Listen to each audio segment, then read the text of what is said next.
नारायण ने बोला, लक्ष्मी आज शनिवार का दिन है, जिस दिन अपन इस दरिद्रता से मिलने के लिए पीपल के पेड़ के नीचे आए हैं। हिंदू धर्म में ये दिन पीपल के वृक्ष के लिए पूजनीय होगा। जो भी शनिवार के दिन पीपल के वृक्ष की पूजन करेगा, दूध चढ़ाएगा या मिष्ठान का भोग लगाएगा, लक्ष्मी और नारायण उसके घर में प्रवेश कर जाएगा। लक्ष्मी और नारायण उसके घर में प्रवेश करेगा। इसलिए नियम बनाया। कौन से दिन का? शनिवार। लक्ष्मी जी बोली, नारायण आपने तो एक दिन का वार लिख दिया। शंकर जी ने 7 वार बनाए हैं, रविवार, सोमवार, मंगल, बुध, गुरु, शुक्र और शनि। ये शिव जी ने बनाया। अब एक दिन आपने अपना बना लिया, बाकी के दिन अगर कोई इस पीपल के वृक्ष के नीचे आएगा और यहाँ तो दरिद्रता बैठी है, तो उसका क्या होगा?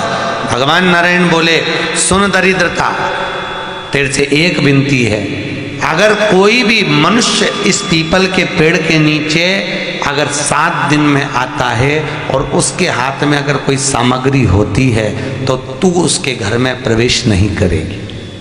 नियम है पीपल के वृक्ष का, या तो पानी का लोटा लेकर जाओ, कुंकू का चोपड़ा लेकर जाओ, शक्कर लेकर जाओ, या पेड़ के नीचे चींटी को डालने के लिए आटा ले जाओ, पर खाली हाथ पीपल के वृक्ष के नीचे कभी मत जाओ, कभी नहीं जाओ। खाली हाथ जाओगे तो दरिद्रता तुम्हारे घर में प्रवेश करेगी। दरिद्रता उठकर खड़ी होकर बोली, नारायण तुमने अपनी मनमानी करी है, एक दिन मुझे भी मेरा चाहिए। भगवान ने कहा, बोल कौन सा दिन चाहिए? दरिद्रता कहती है, रविवार के दिन इस पीपल के वृक्ष के नीचे मैं दिन भर नृत्य करूं, इसमें रहूं, और जो यहाँ आए रविवार को मैं उसके घर में प्रवेश करूं। भगवान ने कहा, ठीक है।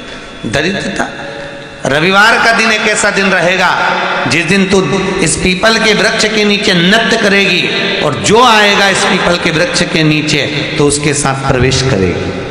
मैंने तुझे वर दिया।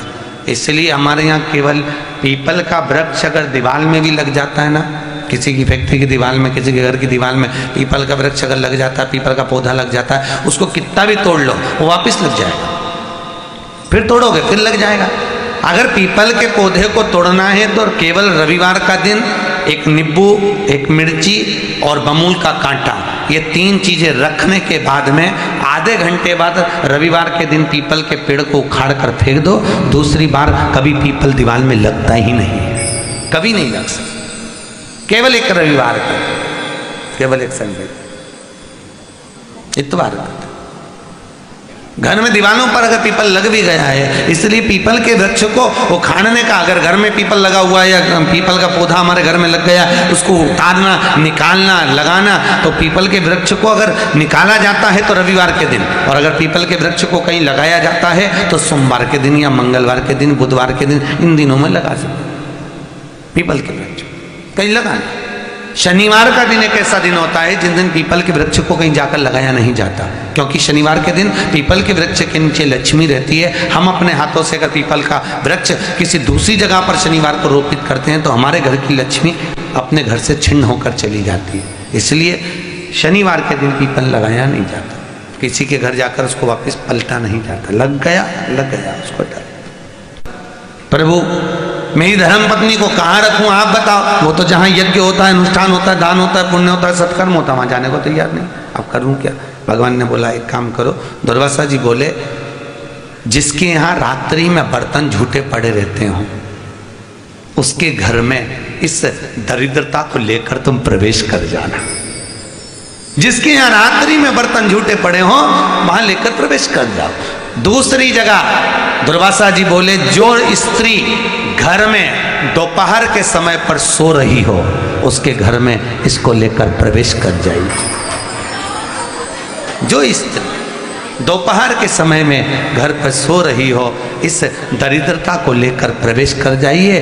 तीसरा, जिसके यहाँ पर दरवाजे पर कांटे वाले पौधे लगे हों, उस घर में इस दरिद्रता को लेकर प्रवेश कर जाइए। दरिद्रता, कितनी सुंदर बात कही है। दाता और विधाता, कौन कौन? दाता और विधाता।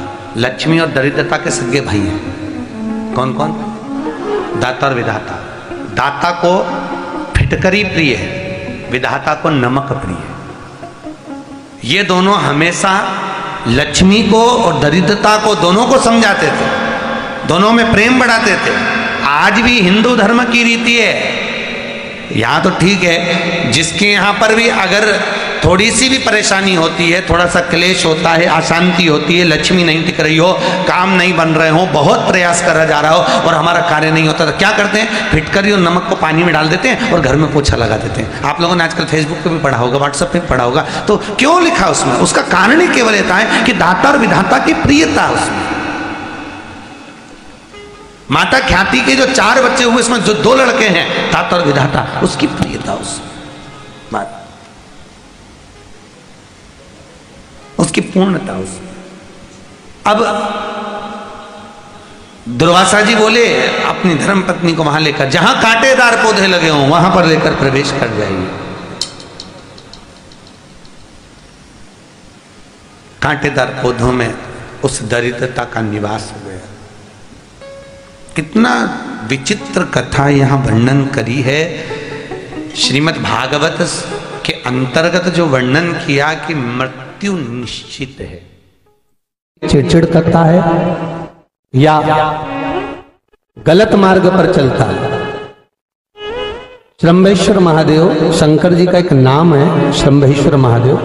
तो जब कोई व्यक्ति चिड़चिड़ करता है, क्रोध करता है, गुस्सा करता है, तो महाराज शंकर भगवान का श्रम्भेश्वर महादेव का नाम लेकर 31 बेलपत्र, जिस व्यक्ति को क्रोध आता है उस व्यक्ति का स्मरण कर कर आखा चावल मतलब सेके चावल के साथ एक एक बेलपत्र 31 बेलपत्र कर कर शिव जी के शिवलिंग पर समर्पित करी जाती है, मात्र 10वीं की तिथि के लिए। केवल 10वीं, चाहे उजाला की हो चाहे अंधेरे की। कौन से महादेव का नाम लेना है? श्रम्भेश्वर महादेव, शिव जी का एक और चीज है महाराज, छोटे छोटे बच्चे रहते हैं, कुछ कुछ बच्चों को माता जबरदस्ती के भोजन कराती है, खिलाती है, ठोकती, मारती, खिलाती है। कुछ कुछ बच्चे ऐसे रहते हैं वो कुछ खा ही नहीं पाते, मुख में दो और वॉमिटिंग कर देते हैं, उल्टी कर देते हैं। ऐसे बच्चों के लिए या जिस व्यक्ति को भोजन पचता नहीं हो और उदर में एसिडिटी रहती हो और जलन टाइप की होती हो, उसके लिए भी श्रम्भेश्वर महादेव का स्मरण है। सुंदर व्याख्यान वर्णन किया है। श्रम्भेश्वर महादेव के ठीक सामने अर्थात भगवान शंकर के किसी भी शिवलिंग के सामने एक तांबे के लोटे में जल रख लीजिए, और जल के अंदर 3 बेलपत्र डाल दीजिए, एक पीपल का पत्ता डाल दीजिए। महाराज